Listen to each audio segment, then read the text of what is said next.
Division's newest sensation, Mike Tyson. Cut out of the same brawling mold, Tyson knocked out a string of 19 challengers in just 12 months. With a display of awesome punching power, he's become the sport's rising superstar. But in his last outing against James Quick Tillis, he went 10 tough rounds. Tonight, New York hosts Mike Tyson versus Mitch Green.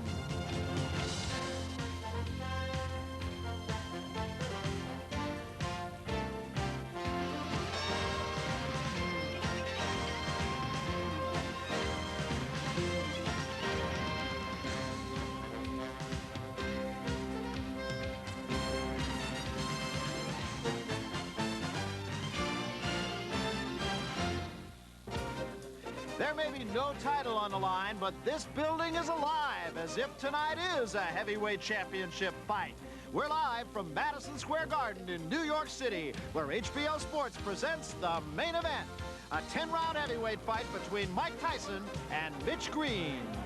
So a rising star has made his way to an arena steeped in boxing tradition.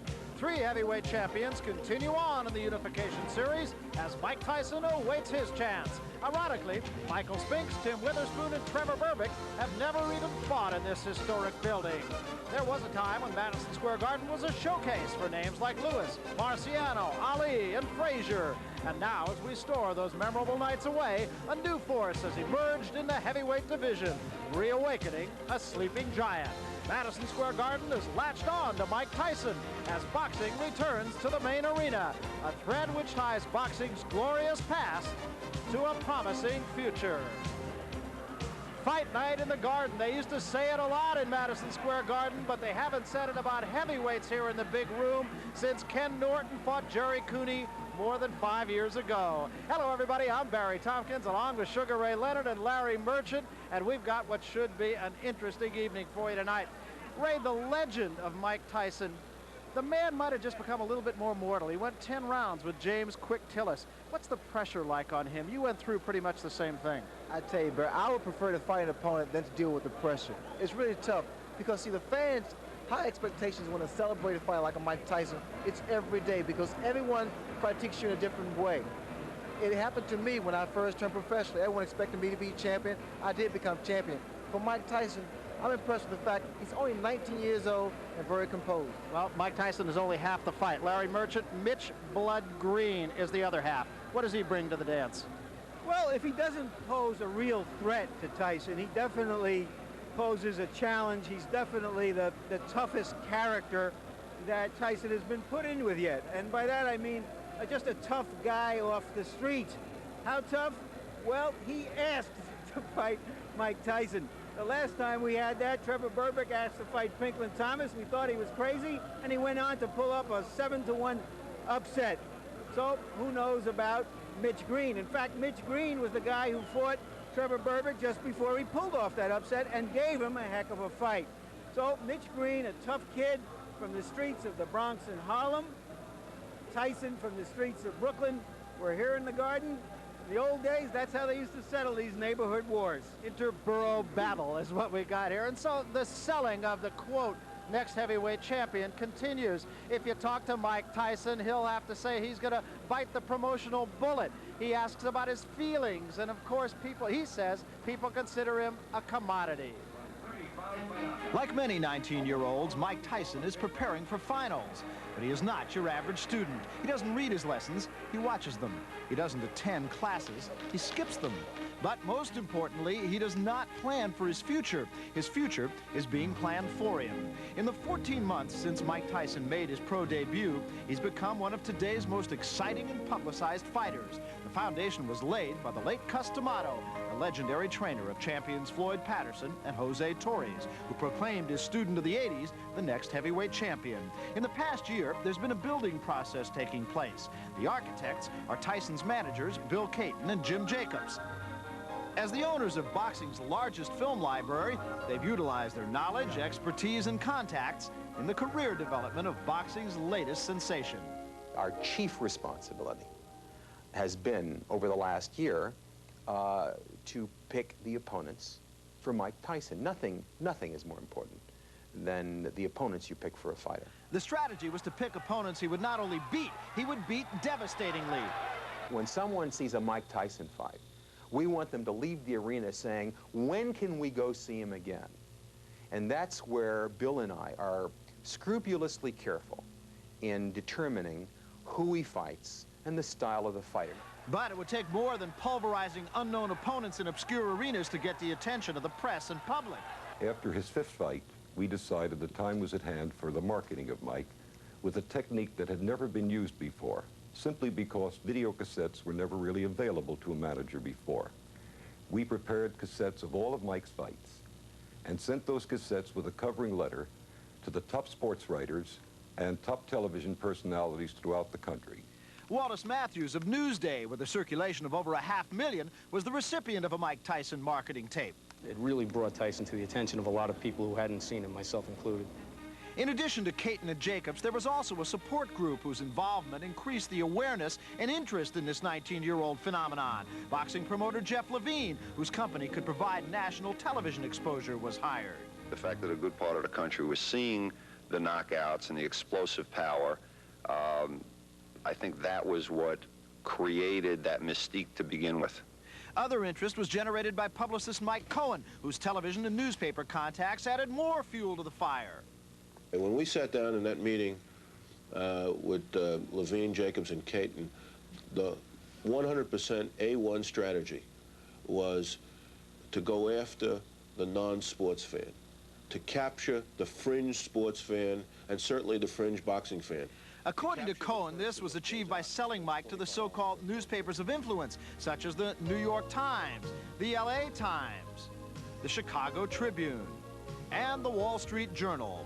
It said the press can make you or break you, but if you're Mike Tyson, its value has been priceless. Michael Katz, one of boxing's most respected writers, can attest to the importance of the press. The press plays a very big part in the sense that if a promoter or manager knows how to use the press, you get the amount of ink, the timing of the ink, in such a way that getting a title shot pays. Anybody can get a title shot if you want to pay for it. The idea is to get the title shot so it pays you.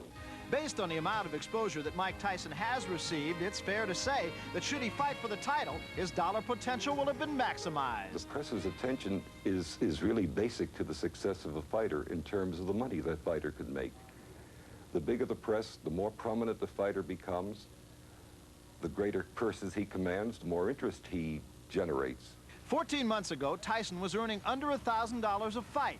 Today, separate deals with ABC and HBO have brought in over $2 million for 8 fights. I don't believe there's ever been a fighter who has reached this prominence this quickly in the history of boxing. It would therefore seem as if Mike would enjoy being in this position. Yet, like the pigeons he raises at his Catskills home, a feeling exists that sometimes it would be nice to just fly away. But can I tell you something? People wouldn't want to be in my shoes. They really think so because they say, wow, I can make money, I can get rich. But if they had to go through some of the things I had to go through, I think they would cry. Sometimes it's so depressing you got to go through. They always want something. They want to find a way to get your money. It's always people just as hard as you work in a gym, there's people working that hard to separate you from your money. Despite the pressure, press, and notoriety, Mike Tyson does not regret where he is. He's just a 19-year-old whose only desire is to become heavyweight champion. Personally, I feel I'm doing my job 100%, and I expect them to do their job 100%. The result is a foregone conclusion. There's no way we could fail. We must succeed. Thus far, the plan has succeeded, but what's yet to be proven is will it stand or will it crumble? Well, it didn't crumble the last time, but it did wobble ever so slightly. Tonight, the Garden is the stage for the Mike Tyson story, Chapter 21. Now, with more on the marketing of the hottest ticket in the heavyweight division, here's Larry Merchant. Mike Tyson is an awesome prospect. A prospect in the process of becoming a fighter, a challenger, a champion. All in the next week and a half when he's going to fight 10 times. Just kidding, folks. But it does seem that already, prematurely, he's being treated like some sort of human trash compactor, expected to go out there and just grind everyone into powder. And if he does anything less, it's failure. So let's just remember that even the best prize fighters let some opponents standing and the critics clucking, and that he is just 19, and that he's been a professional only for 14 months.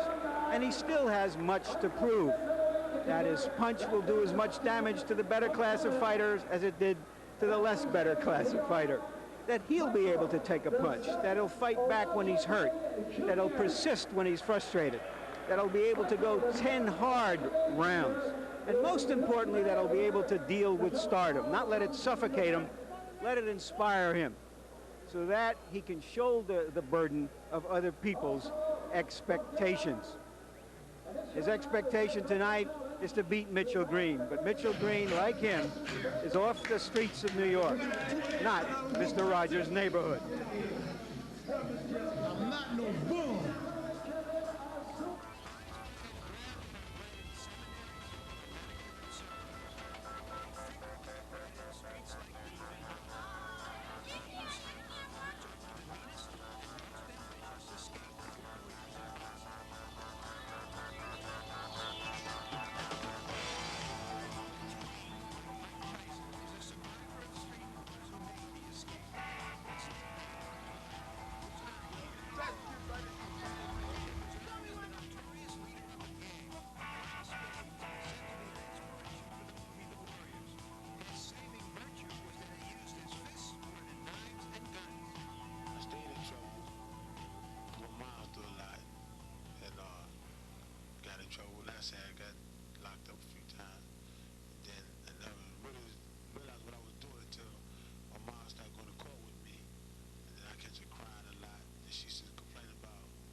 She was getting some phones at times. They were going to say one of her kids got killed or was in jail or whatever. Charlene Green raised herself as she raised the family. Today, she is a commodity supervisor for a brokerage firm at the World Trade Center. Her love and example got through to Mitchell Green, made him believe he could raise himself. Well, boys, get on back to camp. Mitch was always a fighter, always, as a little boy, as a big boy, and as a man. For some reason, he likes to fight. And I was very upset when he got the nickname of Blood. He likes that name.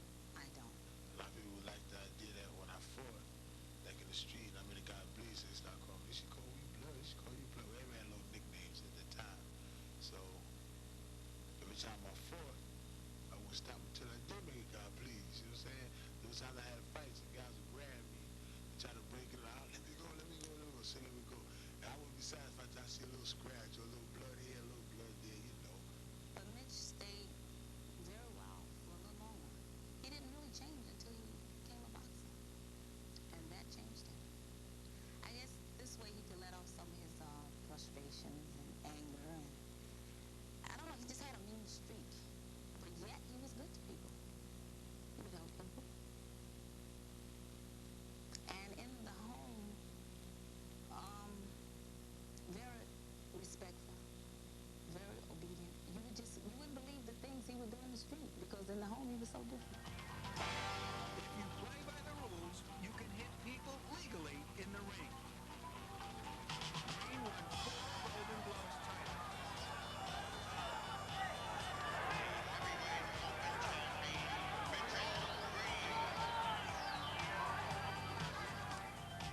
His style, however, as a pro is punctuated by homages to his upbringing as a hell-for-leather street fighter.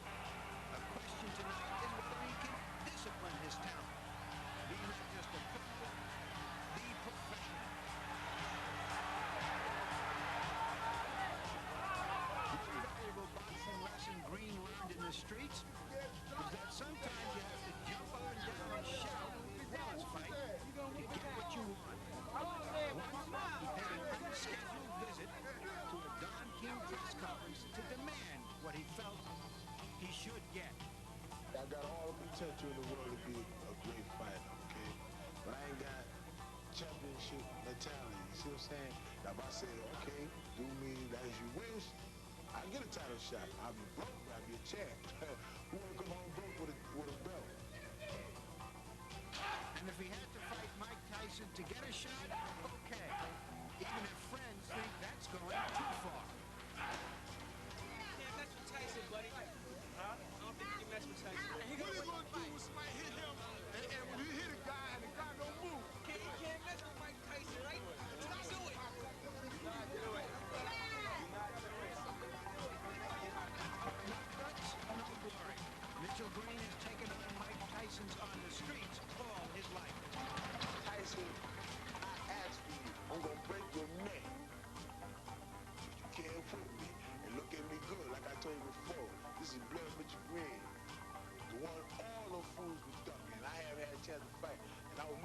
desire for this fight.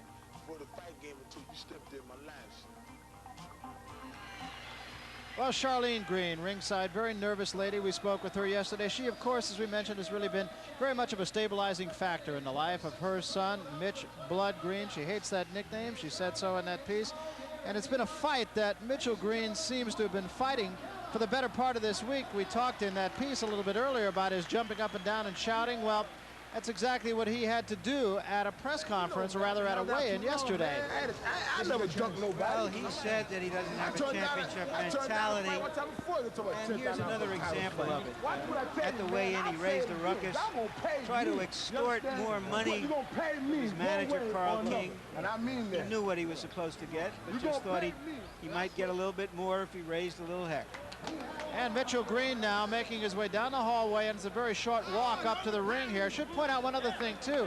There was a story released a little bit earlier today by the New York Post and spoken about on some of the local television newscasts here in New York as well, that the New York Police Department would perhaps arrest Mitchell Green either before or after the fight. Well, the story is there is a minor warrant for harassment that was issued on May 13th for Mitchell Green. The official statement of the police department says it's a violation. It's not a crime. And after the fight, Green's agent will be informed of exactly what action the police department will take. And it could be an arrest, it could be a fine, nobody really knows, but that is the official word. In the meantime, Mitchell Green has some business to take care of. Here's a look at the record of Mitch Green. The one loss to Trevor Berbick, the draw early in his career, 10 knockouts. We saw him as far back as his amateur career. He was always a very spirited, very tough kid in the ring. Not a classic style, but he'd fight you.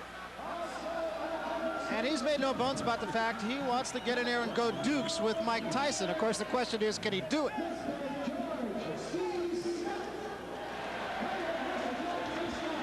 And Mike Tyson, traditionally, no robe, no socks. He says it makes him feel like a warrior, makes him feel like a gladiator. Well, no matter how much money he makes, he'll never squander it on his wardrobe. I asked him if he considered wearing socks. Well, Ray, you were talking to him about that yesterday, and we were talking about the fact that really it seems like it would just be uncomfortable if nothing else. He just loves it. He says it just makes him feel like a warrior. It makes him feel like he's ready to go to work. In fact, he is. Hector Camacho takes a shower with more stuff on him than that. And he's a guy who, again, you know, we've used this before, but he's just a no-nonsense guy. He's here to do a job. He's a very low-key kind of guy. He comes into the ring now well warmed up, and that's another thing that you've talked about on numerous occasions. Oh, he's ready to go to work. Perspiration on his body. Look at his facial expression. Very serious individual tonight. He doesn't look like, to me, like he's going to get any roles on Dynasty. No, I don't think so. Or the Love Boat, for that matter. 24-3 record as an amateur. He says he plans to have the title by age 20.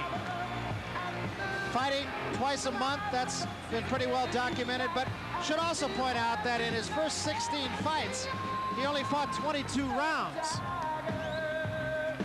And here's a graphic that shows how many fights in the first years as pro as some former champions. As you can see, fighting a lot doesn't guarantee you'll be a champion, or just fighting a little. But it's not that unusual in the context of boxing history. And a tail of the tape, of course, a 10-year age difference. I'm not sure how much of a factor that will really be. The reach advantage for Mitchell Green, but the height advantage could be significant, Larry, if Mitchell Green decides to make it significant. Right, because it looks to me that Tyson is closer to 5'10" than 6 feet. So that may be a little exaggeration. And there you can see in our punch stat just how many punches these fighters throw.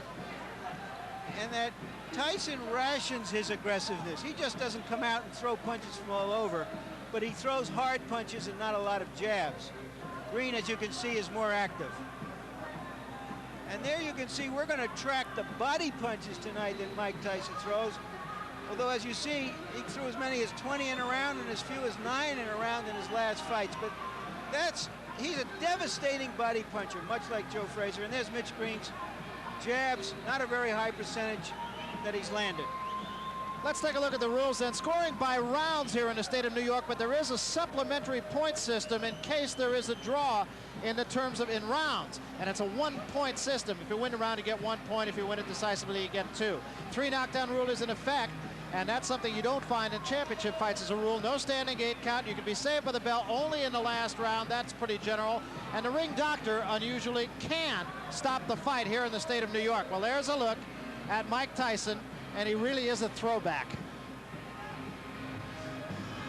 Well, he's right now. Let's go up to the ring announcer, Ed Darian, rather, for the pre-fight introductions. From the beautiful Madison Square Garden here in the Big Apple of New York City, as well as the Empire State of New York, Don King Productions and Madison Square Garden proudly present New York is Busting Out, a scheduled 10-round heavyweight bout.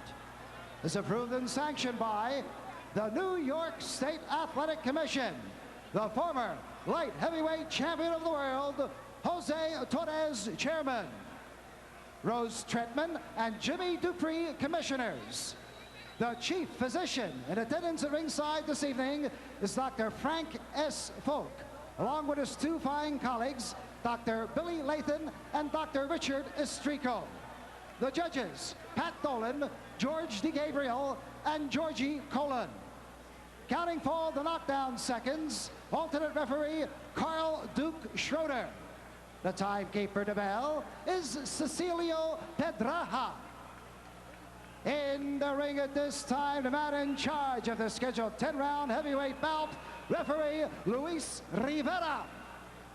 And now, boxing fans, introducing the principals. First, in the red corner, wearing the white trunks with the black and red trim. He tipped in at an even 225 pounds. This gentleman has 16 wins, 1 loss, 1 draw, with 10 knockouts. He is ranked number 7 by the World Boxing Council from Queens, New York. Ladies and gentlemen, let's welcome Mitch Blood Green.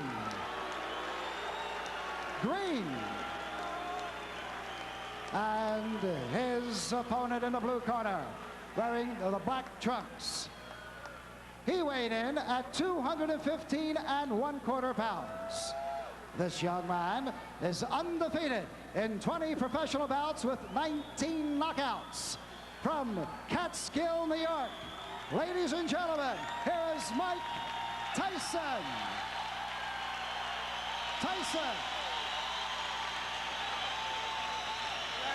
Little question as to the public choice. I want a clean fight. Protect yourself at all times. Any knockdown, go to the neutral corner and stay there until I tell you to come out. 3 knockdown, we don't fight automatically. Protect yourself at all times and listen to my commands. Check hand with the belts out on my fighting bulldog. One of the things we're going to have to see here is whether the Quick Tillage fight was a meaningful learning experience for Tyson, or whether it exposed a weakness he's always going to have to fight to overcome. Let us also remind you that we have ringside our own unofficial judge, Harold Letterman, who is, of course, a judge in the state of Nevada and was so much a factor in the last fight that we showed you here on HBO, that between Larry Holmes and Michael Spinks. Round 1, Mike Tyson right on top of Mitch Green. Just as expected, Mike Tyson comes out like a locomotive, going straight for Mitch Green. Green, what he's going to have to do to be successful is to box. Pretty much do the same thing a boxer should do to a puncher. Keep that jab in his face and not be intimidated by his punching power. Mike Tyson and his cornerman Kevin Rooney, his trainer, were not real pleased with the Tillis fight because they said, both of them said, that he didn't double up. He just was a little bit lazy, especially in the later rounds. So we'll see what he does about that against Mitch Green. Well, Mike Tyson told me the fact he was somewhat a little reluctant to go full steam because he was going 10 rounds. I had that same experience when I fought my first 10 round in Baltimore against Rafael Rodriguez, Barry. It's in your mind, you know, the fact that can you go additional 2 rounds.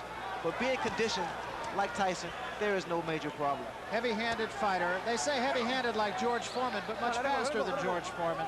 and just kind of getting over the butterflies of the first round. And he has them. He told us he definitely has a fear when he climbs into the ring. He says, I think any normal human being who says they're not afraid, not nervous when they get in a boxing ring is either crazy or lying. Well, it's your adrenaline. It's that anticipation of facing your opposition, knowing that he's capable, and the fact the crowd here, who are definitely for Mike Tyson. And he, of course, will be quick to credit Customato with his overcoming that fear and that nervousness. In fact, he credits Customato with his career, period. It's a story that has been told many times, and we'll develop it as this evening goes on. Well, Mitch Green is complaining about the head of Mike Tyson. You see what's happened? Tyson is not allowing Mitch Green to punch. He's staying right in his chest. He's smothering his punches, staying close to his punch, staying close to his opponent. It's similar to Joe Frazier. Always aggressive, right in front of his man. Now we see some head movement by Mike Tyson. That was about a three-punch combination by Mitch Green, Ray. But once again, it looks like Green is off balance when he throws his punches. Well, the mistake that Mitch Green makes is the fact that he doesn't coordinate his fist. He's slapping his punches. And you have to make a guy like Mike Tyson respect you. Have to get those punches in and get him in sharp. That's the uppercut that was working for Quick Tillers. Remember, this is only the first round. It's a very up-tempo first round. Good uppercut there by Tyson. And shots to the body.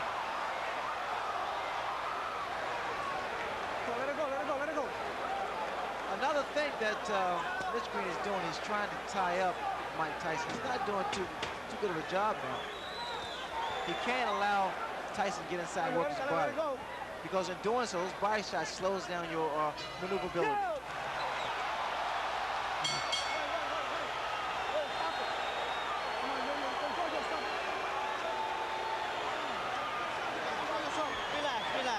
That punch did land after the bell. A little bit more, Green tapped him and forgave him. Come back punch like that. How you feel? Great. All right. Give me a little water. Little sip. Atta boy. There you go. Spit it out. Spit it out. Here you'll see, after the bell, right there, that last punch, a grazing punch. You understand? When he get inside, tie his arms up, tie him up when you get inside, like this. You understand? Double the jab, straight right hand. Keep that steady pressure. Keep it up. Tyson's late mentor, Customato, taught what has been called the peekaboo style, holding the gloves up close to the face while you're coming forward. He wanted his fighters to be entertaining and aggressive, but not to lead with their chins. And you'll see that that's what Tyson tries to do. The tactics that Mitch Green wanted to use was to tie his man up once he gets inside, to stop him from punching and work to the body. He's not been successful, mainly because he's not tying his man up right. Got to grab those arms. You heard Mitch Green's corner tell him, tie him up in there. Incidentally, the peekaboo style of Mike Tyson is different than that of some of Customato's former pupils. I'm sure Larry Merchant will talk a little more about that, but his gloves are actually down around his chin rather than up on his cheeks. What I'm looking forward to seeing, whether or not this clinching by Mitch Green is going to frustrate Tyson, because it has a tendency to really frustrate a fighter. Good left hand by Tyson. Green got a couple of punches in, but as far as how solid those punches are, there's no comparison. Now Green holding and hitting. In fact, he should get a warning here from Mitch Green from holding behind the head. See, and again, Ray, it just strikes me that Mitch Green throws an awful lot of punches off his back foot, which it seems would just take away all the sting. Well, also, Mitch Green has a bad habit of leaning back. Watch the left hook of Mike Tyson land. Every time Mitch Green moves backwards, he has to keep those hands high. He shouldn't be inside with a fight like Mike Tyson. Tyson's arms are shorter, so he's able to throw quicker shots. There's the left hook I was talking about. Those short shots, Barry, are very effective. The other thing that strikes me, Ray, is that Mike Tyson just seems to be right on top of his man before his opponent even gets a chance to take a breath. Well, he stays right in his opponent's chest, because what happens by him being so close, it compensates for his height, the disadvantage. You notice that there is no mouthpiece in Mitch Green's mouth. He was knocked out by a left hook. Green needs to keep that mouth shut. To Green's credit, he hasn't taken a backward step. Whether that's wise or not remains to be seen. You notice time and time again, that left hook and those little short shots. Very effective shots. This is not the type of fight that Mitch Green want to have. Hold on, break. Come on, break. Stop back. I told you, stop holding and punch, man. And he did draw a warning from Luis Rivera, the referee, about holding. Green's in trouble. Those shots to the body is doing is taking his toll. Really working. A lot of body, a lot of leverage. The body shots. Watch for the left hook. There it is again, Barry. As advertised, inside of 10 seconds. That hook is getting shorter, more powerful, and more effective. The uppercut's working beautiful for Mike Tyson also. That was a good round for Mike Tyson. A very impressive round. Getting all of his shoulders into every shot, it seems. Get on the outside and tie the man up when you get inside.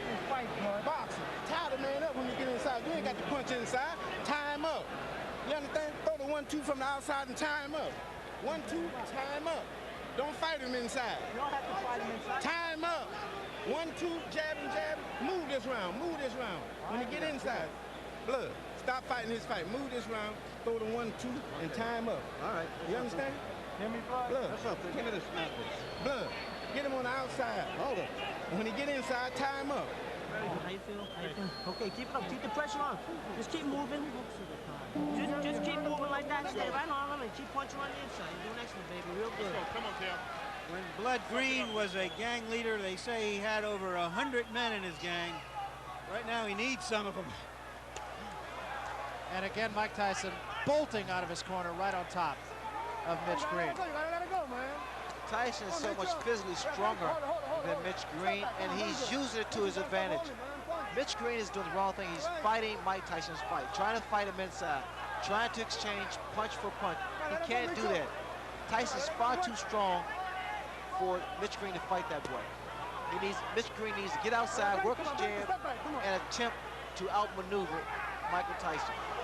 That's exactly what Green's corner. Green has been bleeding from inside the mouth, and I can't help but wonder if maybe he might not have suffered some jaw problems when he lost his mouthpiece in that last round. When his mouthpiece was knocked out his mouth, he kept his mouth open. Again, Barry, you have to watch these little short shots thrown by Mike Tyson. Very, very effective.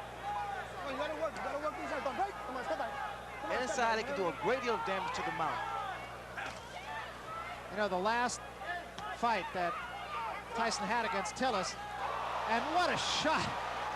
That is an awesome shot. That was just a jab. You have to appreciate one left jab, and the mouthpiece is gone once again. Started to say Tyson and his people weren't happy about the fact that he had a hand free in a situation just like this against Tillis, and he didn't take advantage of it. But is he doing that tonight? Well, the problem he's making, he cannot keep Mike Tyson off of him. Those little inside shots is really busting up the mouth of Mitch Green. I'm sorry. Yeah, there was blood inside the mouth even between rounds, as we mentioned. You can't help it. He's breathing through his mouth. Barry, watch the left hook. The left hook is doing a great deal of damage. Come on, step back. Come on, do your work. Its inside is short, less than 6 inches.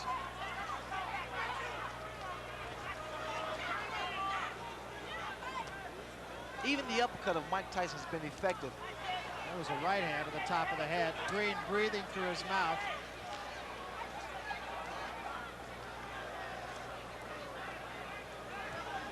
Tyson keeps that chin tucked in, so it's difficult to hit him on the chin. Hands high. He works his way in. That was a right hook. The man possesses so much power. He has dynamite in both hands. It really is impressive. And whatever punch that he's able to land against Mitch, it has a tendency to shake Mitch up. Those big broad shoulders, big arms. You see the exposed area to the body. You have to think, Ray, that maybe the Tillis fight woke him up. Well, it reassured him that he is a conditioned athlete. He can go 10 rounds, so there's no need for him to slow down the momentum.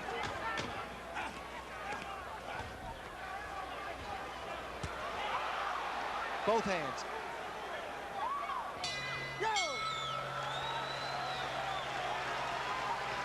obvious that Mitch Green just doesn't use the body he has. He's tall, he's got a long reach, but he doesn't use it. Not working the body enough. He's doing excellent, though. You can't lose. He's holding it up. I know he's holding. You keep the hand that's free, you just keep punching. But dig in, get mean. Keep the meanness in you. Keep the meanness in you. Now here we see why the mouthpiece come out with that left jab, and in fact why it's so difficult for Green to move, because Tyson looks quick in there and he looks like he surrounds him. And here's the card of our official, unofficial judge, Harold Letterman. Larry, so far Mike Tyson is awesome. He swept the first 3 rounds with clean, hard, effective punches. He's staying right in Green's chest. He's just running away with it so far.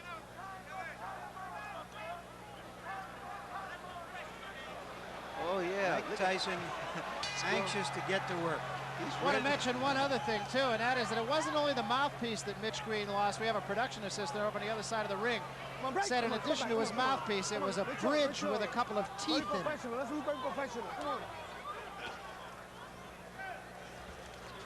That'll just give you an idea of how tough Mike Tyson is.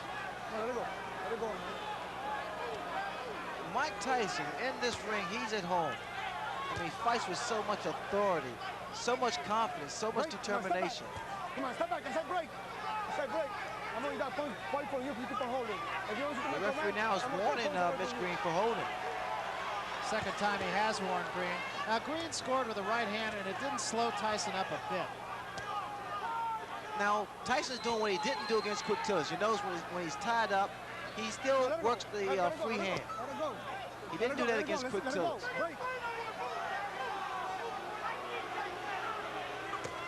Good left hook, solid left hook.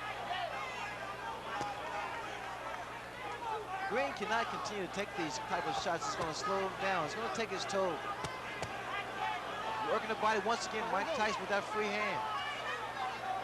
The last time we saw Mitch Green in a preliminary fight on the Tubbs Witherspoon card, Ray, lost his mouthpiece 9 times. Is that any sort of indicative of anything in particular? A lot of times it's fatigue, and also it's a way that fighters get a breather. Left hand, top of the head. A lot of times, because of the damage that's done to a person's nose, they have to breathe through the mouth so they get rid of their mouthpiece. Not a smart thing to do, because that mouthpiece protects you from a broken jaw. Green now waving over to his corner to let him know that he's okay, but he's steady dropping that right hand, and the left hook of Mike Tyson is very, very effective. That was another big shot right there by Tyson. Come on, let it go, let it go. Very good, very good. You notice that Tyson walks in, keeps those hands high.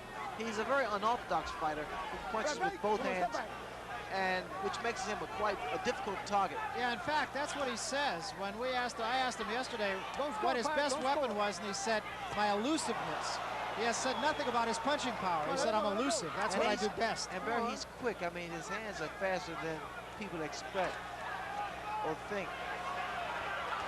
Now, see, this is how I got knocked down by Kevin Howard, by moving around too much. You gotta slow down a little bit. When you get lateral movement, you don't need to exactly run. Just move from side to side and stick the jab, but snap it.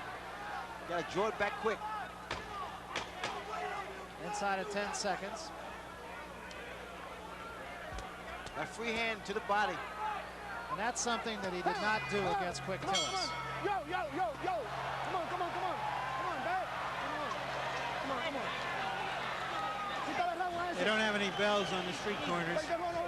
Box him a little bit this Yeah, for holding, not listening. Use your jab, box him a little bit. Snap the hard jab out. Snap it out. You understand what I'm saying? Let me get around. Hit 2 more, 3 more now. You want to keep that pressure on? Okay. You still got to use your jab more coming in then, you understand? Yeah, take that, take that. You got that mouthpiece, right? There you see, that's a tremendous number of body punches for a fighter to have thrown and landed in just 4 rounds. Stay cool. You don't miss him with your jab. Every time you throw, which is occasionally, you don't miss him. Now, bounce something now. Use your jab. Get out first. Deep breath. 1, 2. Go back out. Move, blood. Move. There you see that Mitch Green really isn't taking advantage of his longer reach, his jab. Incidentally, although it's not that important, since Tyson won the last round anyway, the referee took the round from Green for holding. Just a second ago, Mitch Green got a little upset with the referee. I guess the referee was trying to warn him for holding, and Mitch Green indicated that he was boxing. Another big left hook, a running left hook by Mike Tyson. You see what's happening, Barry, when Green moves backwards, he's only giving momentum to Tyson, because Tyson's going straight ahead. He's coming straight ahead.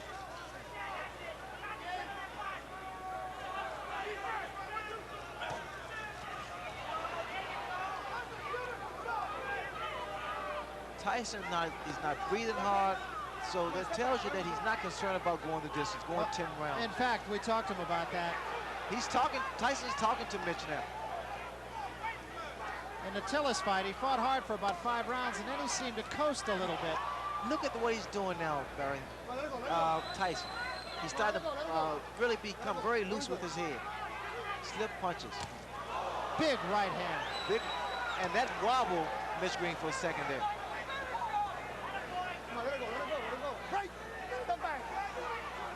The reason you tie a fighter up is to at least clear your head, or either to throw off his timing. Well, just how hard Mike Tyson hits can be learned in talking to some of the people he fought. Look at here. Just laughing at him.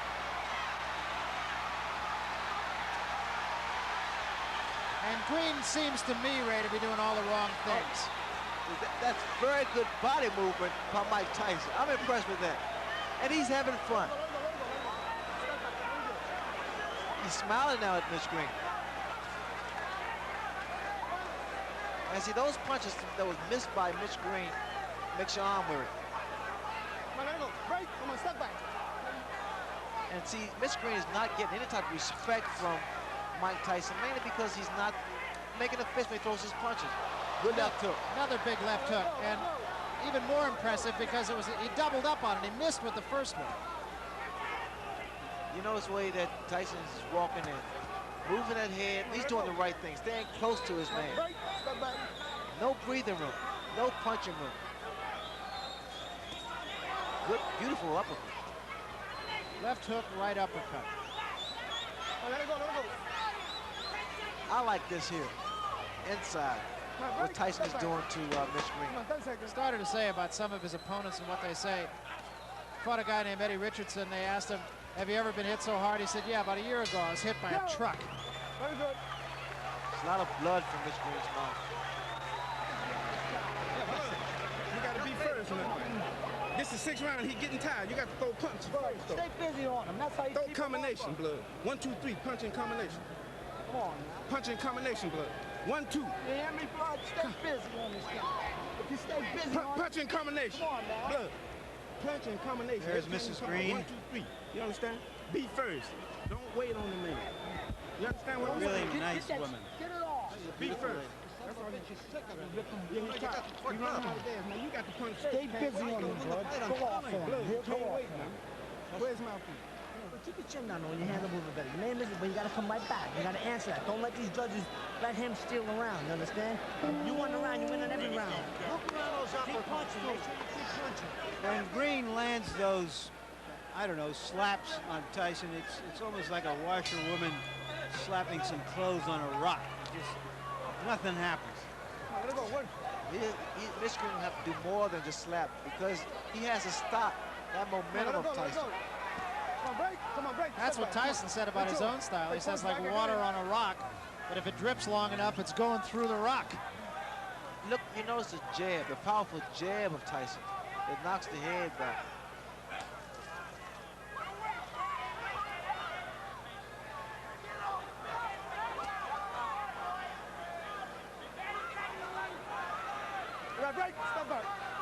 Wishful thinking in Mitch Green's corner, too. They were telling him that Tyson's getting tired.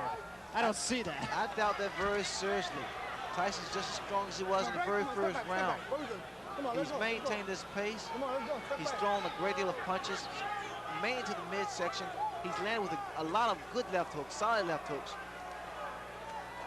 One thing you have to give to Mitch Green, he has a durable chin. He's taking some tremendous shots, body and head shots from Mike Tyson.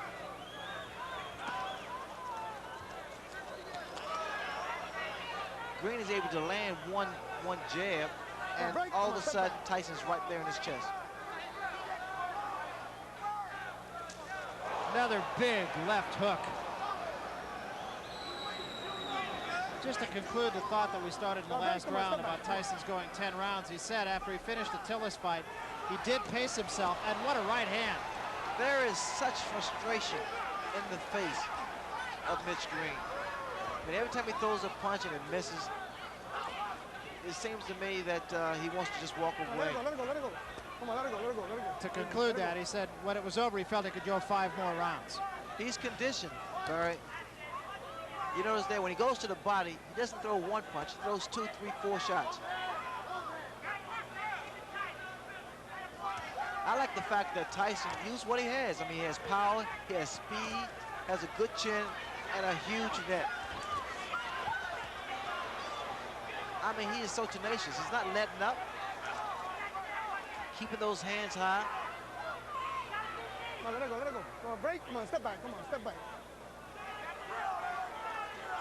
Having gone to 10 rounds against Tillis, Ray, you could see a different fighter here as we head into the last 5 rounds of this one. It's only a reassurance that he's capable of going 10 rounds at full speed. Look at here, you can tell that he is not concerned about going the distance, throwing those shots, combination to the body.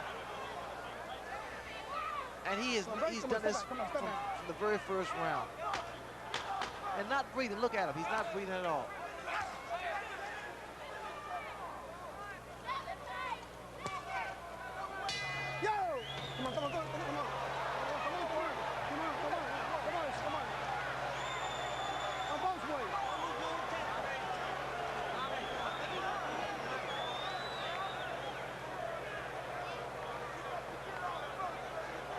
And we want to remind you that coming up, the making of a rivalry, will it become fact or is it still wishful thinking? We'll look at the potentiality of Hagler versus... Give me a break, Barry.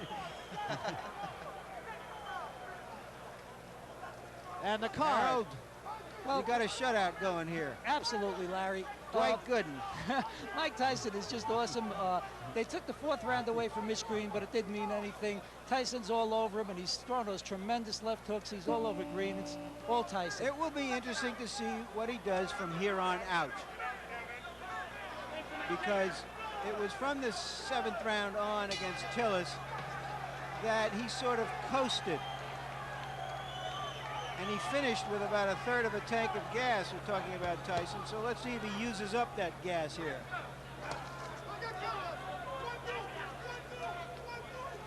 This is round number 7. I like the tactics of Mike Tyson. He's not wasting any energy.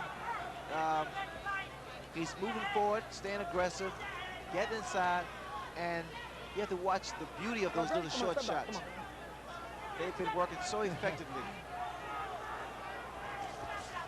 Now we see a couple left jabs thrown by Mike Tyson.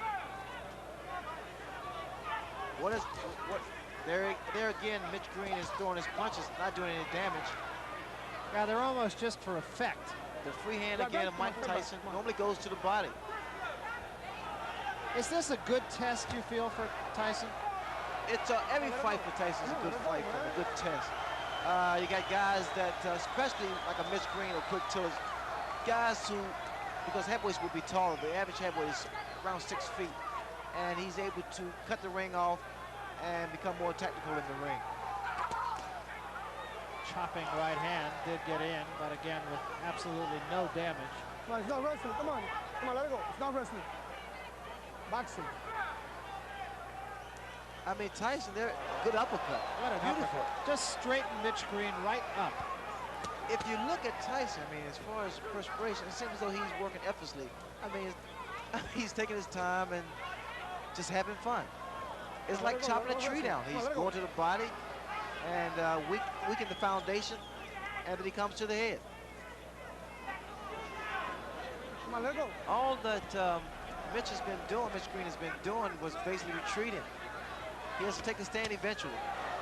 Another couple body shots.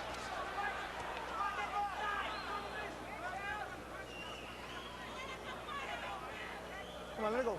There, the free hand for Mike Tyson. Yeah, using that much more than he did in his last go with Tillis.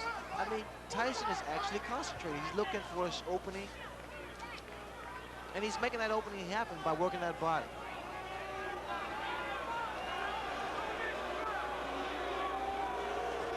Look at the uppercut.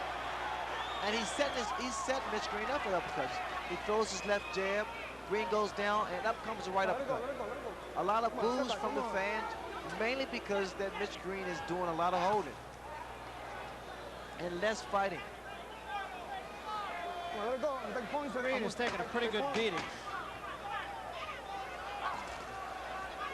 Taking a lot of punches and a lot of hard punches.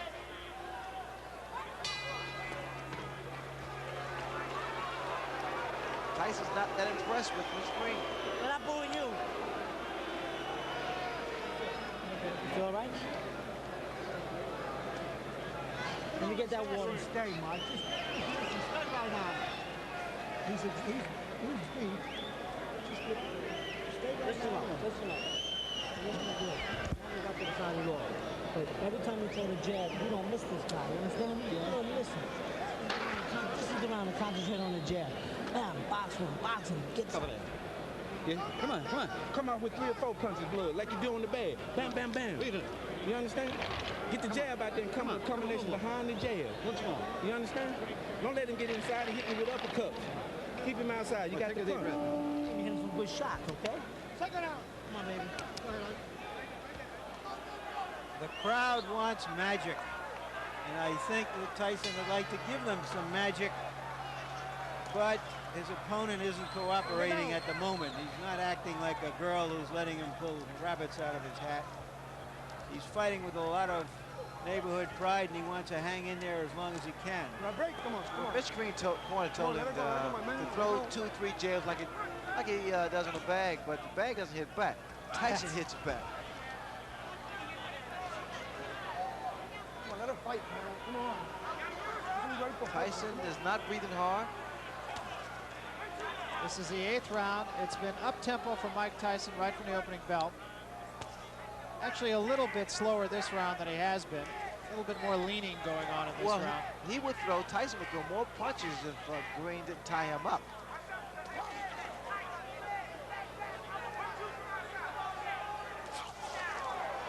That was a good attempt with that right hand for Tyson. And now we see Mitch Green. He landed with a good uppercut there. Green just trying to tie Tyson up, and a couple of good shots by Mitch Green. His best rally of the fight right here. Look here. No. He's caught Tyson 4 or 5 times, and Tyson for the first time seems a little bit puzzled. Well, he's smiling. Tyson is smiling, but see, Green has those fast hands.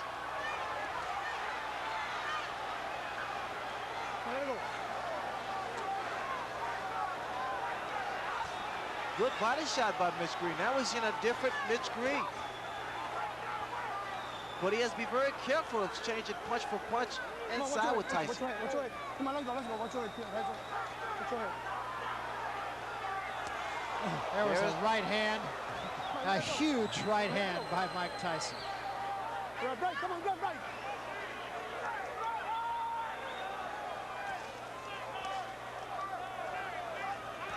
It's just even sitting 30 feet away like we are makes you wince. Oh, you can feel the impact of his punches. See, also Mitch Green is not tying his man up properly. He's holding behind the head, which he allows those shots like that to land. When you tie a man up, you hold the grab around his arm. That was another good shot to the ribs by Tyson. Tyson said one time, he said, "I understand anatomy." Here again. Oh, what a left hand. And this is going to happen all the time because, again, you see the way that Mitch Green has his hand behind the head of Tyson. Watch Tyson, she goes to the body here. Come on, let's break. Come on, let's go.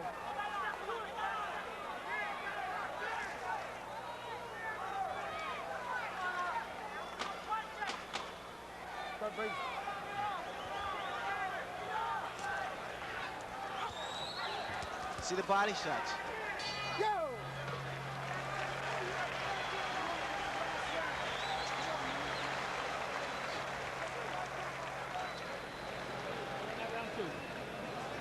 Yeah, but close, a little close. You got to throw a little bit more. You got to throw more. You understand? A little bit more, Mike. Come on. You let him have a big round. You understand? He had nothing left after that. Kid, Spit it out. you don't miss him with any of them. Take a deep breath and let out stuff. Come on, baby. Deep breath. Let out stuff. Take another one. Get right on his face this round. 9th round, baby. It's a 9th round. You understand? Yes. He made that round close enough to steal. We're going to give that one to him. See how he come right out there with that. That was a first. I don't want to give it to him. You get out there and take Kevin it. Rooney is in there and just jabbering away 100 miles a minute.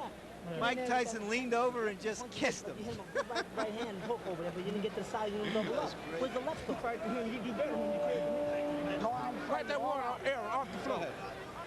Clean it up. You got a flood there, guys. This is an awfully good fight for a Mike Tyson. It indicates that his management wants to get him tested. They want to get him into a position not where he's merely going to be maneuvered into a title fight to fight a title fight, but that somewhere down the road he will have had the training to win a title fight. Tyson draws a warning for headbutts. Mitch Green has to keep those hands up, which if he moves to the left or moves to the right, mainly because Tyson, he throws a looping right hand or left hook. One would have the feeling that Mitch Green will not be out boogieing tonight. No, those body shots will stop you from doing the Pee Wee Herman. Stop you from doing the waltz.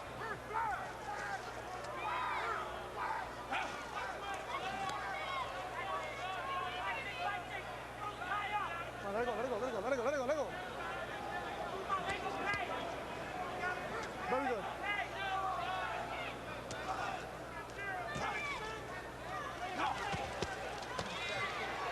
Let it go.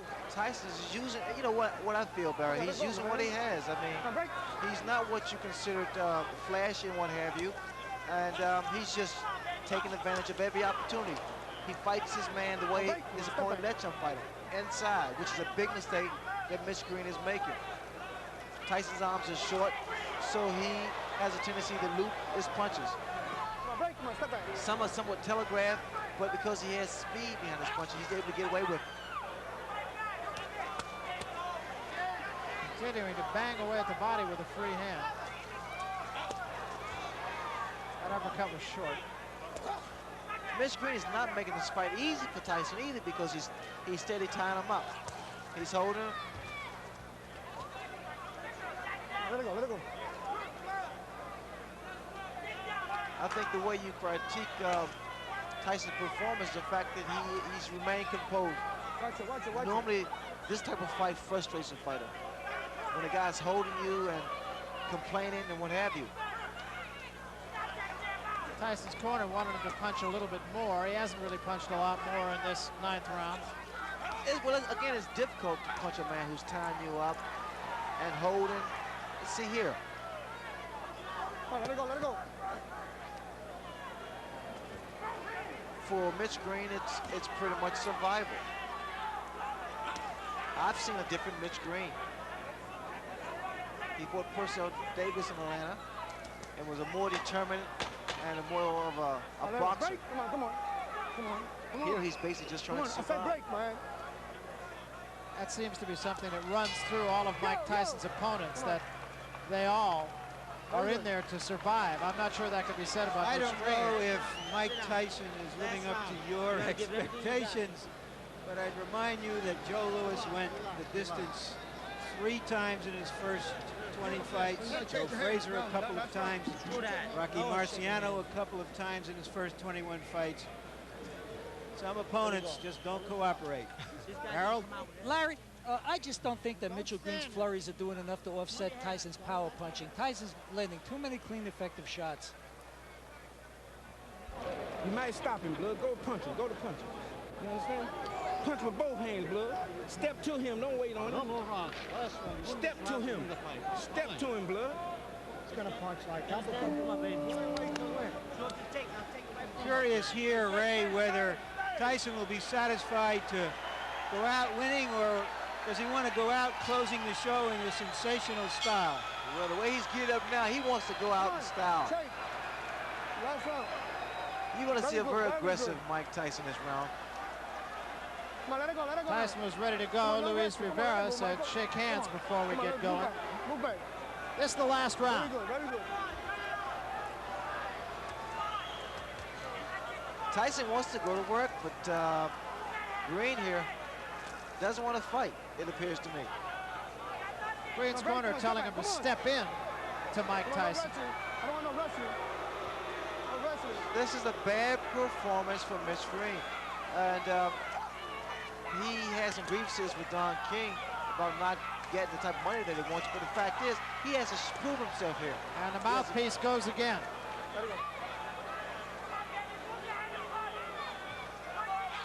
He has to prove he deserves the money.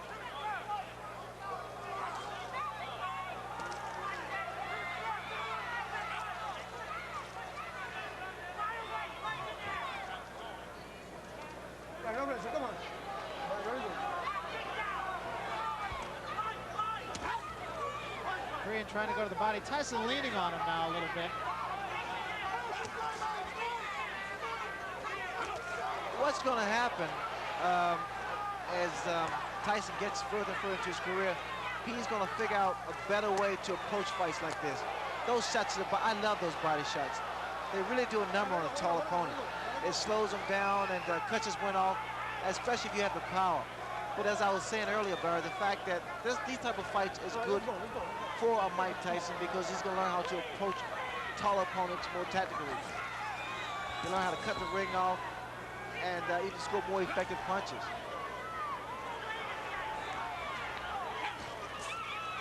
Moving that head very well, Tyson. Took a couple of shots, but still. The only problem I see with, excuse me, Barry, the only problem I see with Tyson is the fact he comes in sometimes with those hands down a little too low.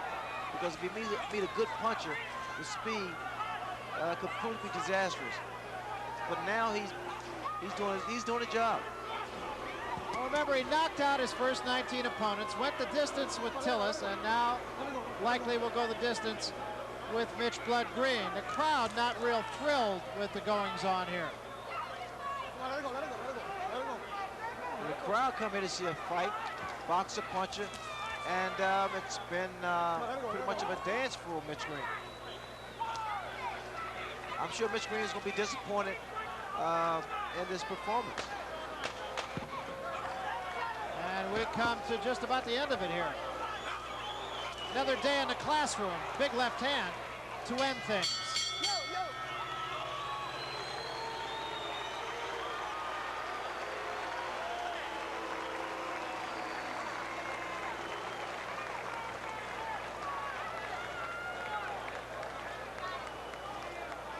So Mike Tyson has gone 10 rounds for the second time in less than a month. What do you say, my good friends? You know, it's very hot here in the Sunday ring. These two young men really work. Now, come on, one more time. Mitch Blood Green perhaps not being quite as accommodating to Mike Tyson as Tyson and some of the fans here would have liked. Well, I think it was a good performance from Mike Tyson. I'm sure a lot of people would disagree, mainly because what you have to look at the fact that he went 10 good hard rounds with a fighter that was not cooperating. Take a look at the punch stat. As you can see, he was pretty effective with his punches, and there weren't a lot of jabs in there. He threw a great deal of punches, more so to the body. Tyson delivered a great deal of body shots to Mitch Green. Green didn't fight at all to me. Did a lot of holding on and not effective. Scoring with 6 out of 10 of his punches, and that's pretty high percentage for a guy who really is a power puncher like Mike Tyson, I would think, Ray. Well, Tyson is a slugger. He's the puncher, and he worked in a very good way. He stayed close to Mitch Green. Green did not do anything but a couple of left jabs. Is it a detriment, you feel, to a fighter where the image of Mike Tyson is he's going to knock everybody out who he gets in there with? Now he's gone the distance on 2 successive fights. Is it a detriment just to kind of build that kind of expectancy in the public? Well, he just has to do what he does best, and that's work the body like he did. People are going to be so opinionated anyway. Let's take a look then at Harold Letterman's card. And Harold, you pitched a shutout here. Well, Barry, as I see it, you know, in the eyes of this judge, you can't get points for holding for taking a good shot on the jaw, and that's basically what Mitchell Green did. He held. Louis Rivera took one round away, warned him 100 times, but Green held and held and held. The closest I thought Green got was the 10th round, but even that, Tyson won. You know, I mean, there's the old thing of styles make fights, and perhaps in this case, styles unmade this fight, if you will. Mitch Green really wasn't willing to be the cooperative opponent that the crowd and Mike Tyson perhaps would have liked. Let's go up to the ring announcer now, Ed Darien, for the official decision. Ed? Ladies and gentlemen, from Madison Square Garden, we have a unanimous decision. And the scoring by rounds as follows. Judge George DeGabriel observed the fight 8-2. Judge Pat Dolan watched it at 9-1. And Judge Georgie Colon observed the fight 9-1 for the winner. For his 21st straight win in as many fights, Mike Tyson. Tyson.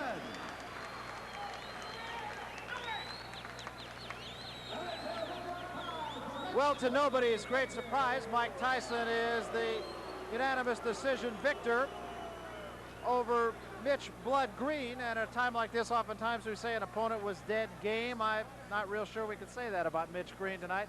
He did manage to take Mike Tyson's best punches, but I think really that's about all you could say about the opponent. Well, Mitch Green was not a fighter tonight. All he did was try to survive, Barrett. I was quite disappointed in Mitch Green's performance. He did nothing. Right now, Larry Merchant is with the winner, Mike Tyson. Let's get up to the ring, and Larry and Mike. Larry? Mike, this is your first fight here in the big room at the Garden. Were you satisfied with it? Almost definitely.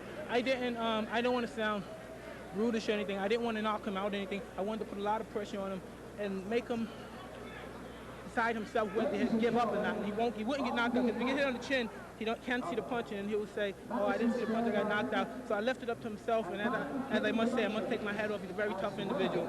That's a little bit odd. You're saying you didn't want to knock him out because you hit him some awfully tough punches for a guy who didn't want to knock the other guy out. Well, they were tough punches, but they weren't devastating punches. They were rugged punches, boom. Because I knew he was a professional, and if he would have went down from the punches, that would have been the fact that he gave it up. That's his problem. Isn't your goal just to win it as quickly and as devastatingly as you can? Most definitely, but I wanted to give a 10-round good performance, which everybody liked. How would you rate this performance as against the Quick Tillis performance, and what did that mean to you, having gone 10 rounds, perhaps not as satisfactorily as you would have hoped the last time? Well, those things happen. As you say, I had a 7-week layoff, and going 10 rounds, I'm telling you, it's fun. I'm having a good time in there. I saw something I never saw before in a fight tonight. While your trainer was jabbering away there between rounds, you just sort of leaned over and kissed him like you were having a good time. Because we knew we were going to win this fight so easy. In the paper, he was going to knock me out. But we knew deep inside that I was going to win this fight so easy because of his style. He's a game, tough opponent, and he took some fairly decent shots. But as you know, I won comfortably, and I didn't try for the knockout, and I used a great deal of discipline in there, not knocking him out. Customato, your old mentor, wanted you, as all of his fighters, to be an entertainer, to excite the crowd. They were excited today. Did he? In the last few rounds, there was a little booing. Do you think it was for you or because he wouldn't fight you? When the decision was up, who do you think they cheered for? There was no booze. You know, they booed because he was pushing and bugging, and he bumped my head. He was bumping heads with me. Are you on track to the heavyweight title? What's your schedule for the heavyweight championship? In this predicament, you have to talk to the charming gentleman on my left. Okay, we'll do that another time. He's talking about Jimmy Jacobs, his manager, which reminds me of something. Jimmy Jacobs is the only guy I ever knew who had 3 greatest in front of his name. He's the greatest handball player who ever lived. He's regarded as the Babe Ruth of his sport. He has the greatest collection of fight films in the world, some 98% of all the fight films ever made, 26,000 of them. And he has the greatest collection of comic books in the world. Every comic book ever published in America has gone to a warehouse in Los Angeles, and now he wants a 4th greatest, to have the greatest fighter in the world.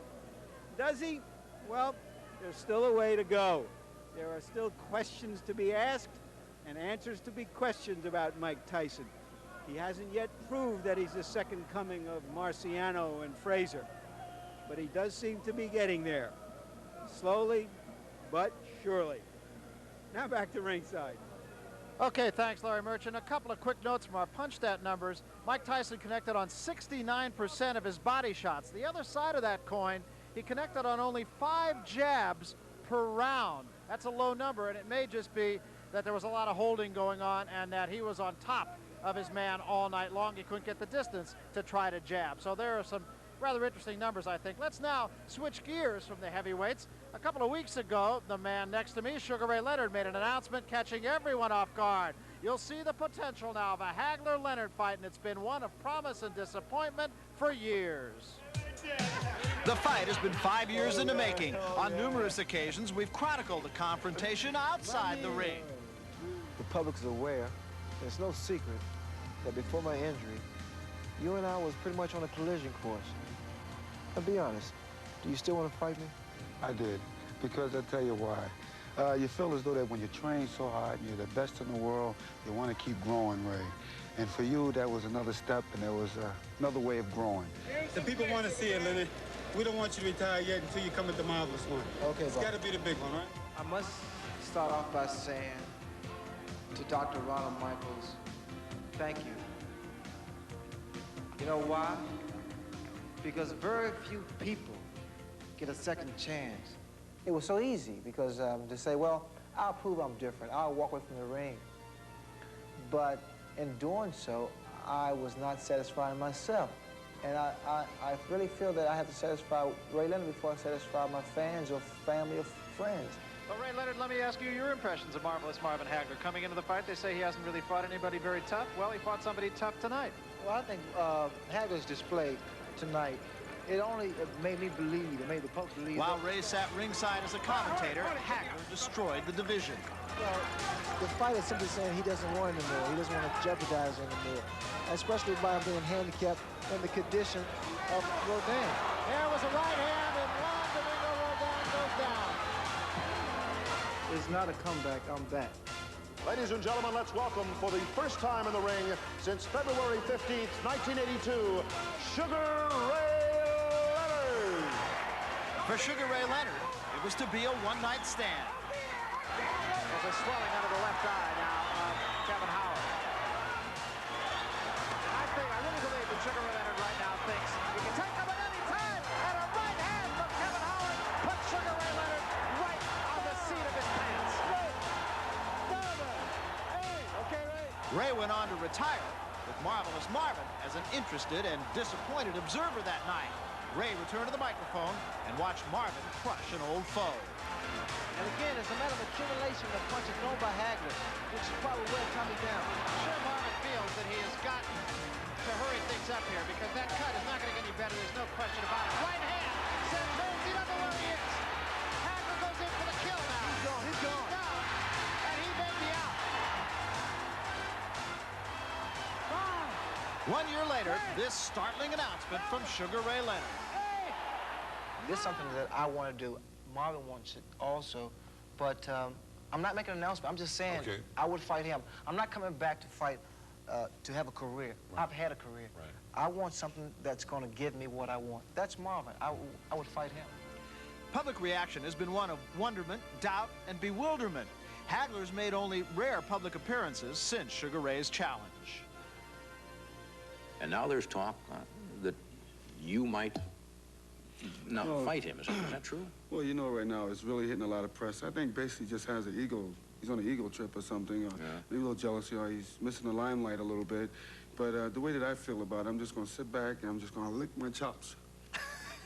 Like that, and just wait. No, but John, what I'm going to do is next month we're going to hold a press conference, and then I'm going to answer Leonard's challenge, and I might say yeah. He is the undisputed middleweight champion of the world, introducing Marvelous Marvin Hagler. Fighting out of Palmer Park, Maryland, introducing Sugar Ray Leonard.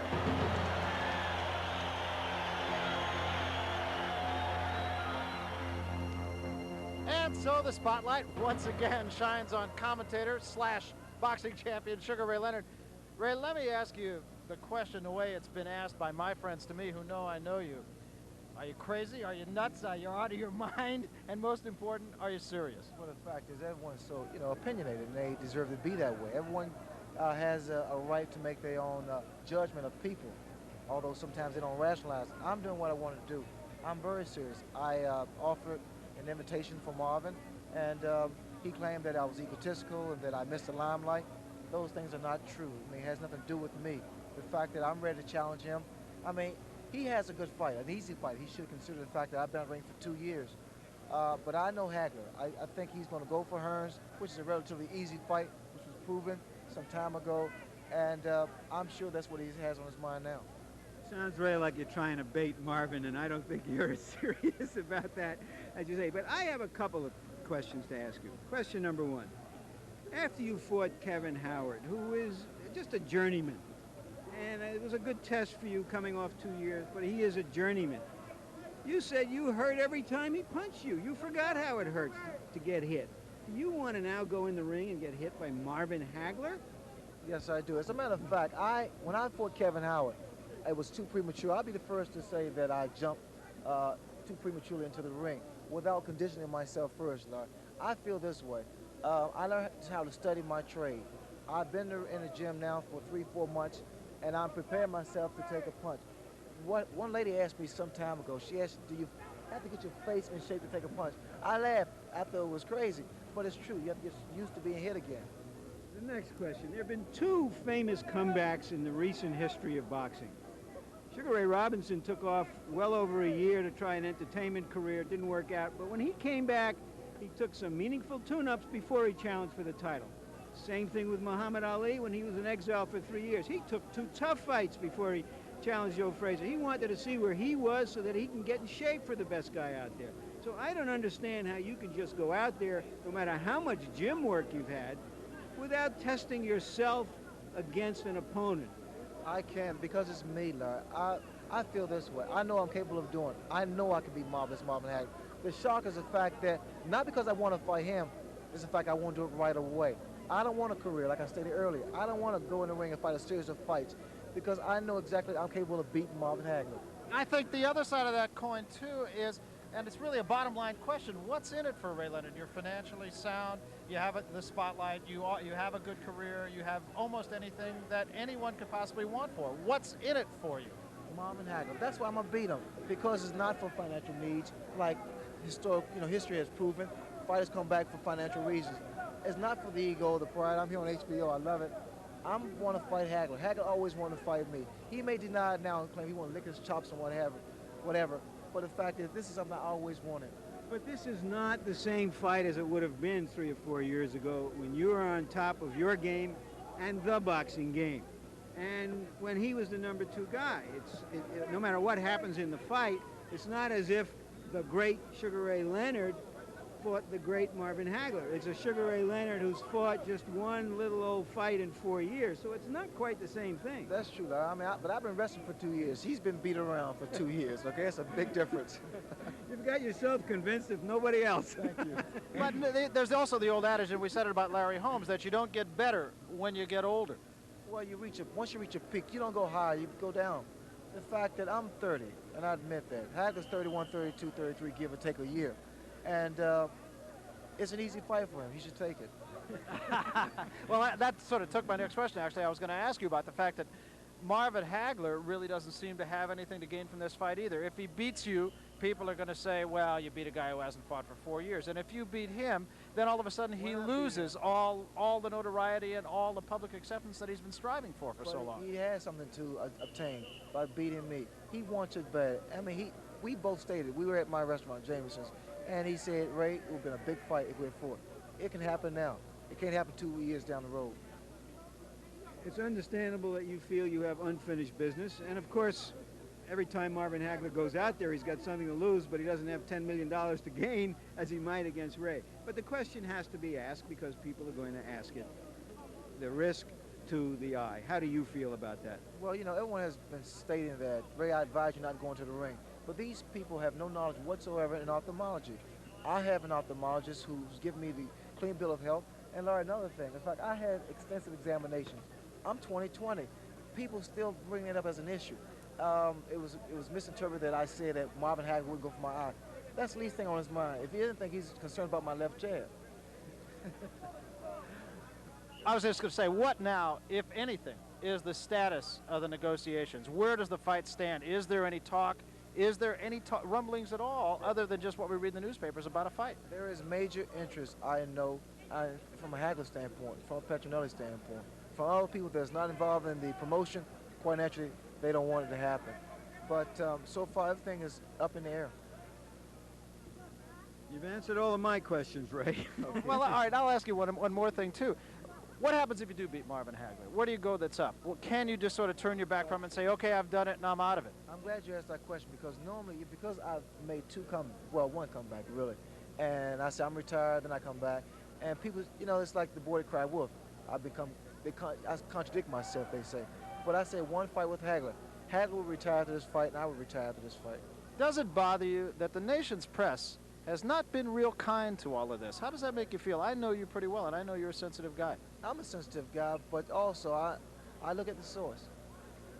You really have to consider we're all the source. just terribly sensitive guys here. We're very We're sensitive talking guys. about a lot of bucks, and we're talking about a guy that feels that he once did something as well as anybody that I've seen has done it, and there's this unfinished business to attend to. Thank you, Larry. Well, that's the way it is. So we will likely then, I think it's fair to say, see a Sugar Ray Leonard, Marvelous Marvin Hagler fight. Tonight, we saw perhaps the next heavyweight champion, Mike Tyson, as he won a unanimous decision over Mitch Blood Green. And we want to remind you to join us for our next presentation of World Championship Boxing. WBC lightweight champion Hector Macho Camacho defending his title against former champion Edwin Rosario right here in Madison Square Garden. That's Friday, June 13th, 10 o'clock Eastern, 7 Pacific.